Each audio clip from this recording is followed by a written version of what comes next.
شروع اللہ کے نام سے جو بڑا مہربان نہایت رحم والا ہے۔ حضرت عبادہ بن صامت رضی اللہ تعالیٰ عنہ رسول اللہ صلی اللہ علیہ وآلہ وسلم سے حدیث قدسی میں اللہ تعالیٰ کا یہ ارشاد نقل فرماتے ہیں: میری محبت ان لوگوں کے لیے واجب ہے جو میری وجہ سے ایک دوسرے سے محبت کرتے ہیں۔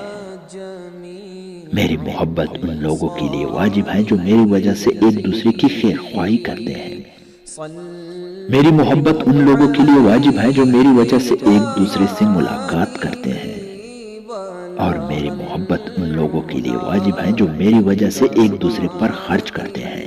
وہ نور کے ممبروں پر ہوں گے، ان کے خاص مرتبے کی وجہ سے انبیاء اور صادقین ان پر رش کریں گے۔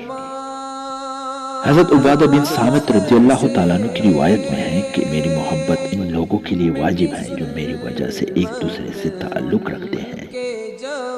حضرت معاذ بن جبل رضی اللہ تعالیٰ عنہ کی روایت میں ہے کہ میری محبت ان لوگوں کے لیے واجب ہے جو میری وجہ سے ایک دوسرے کے ساتھ بیٹھتے ہیں۔ حضرت عمر بن ابسہ رضی اللہ تعالیٰ عنہ کی روایت میں ہے کہ میری محبت ان لوگوں کے لیے واجب ہے جو میری وجہ سے ایک دوسرے سے دوستی رکھتے ہیں۔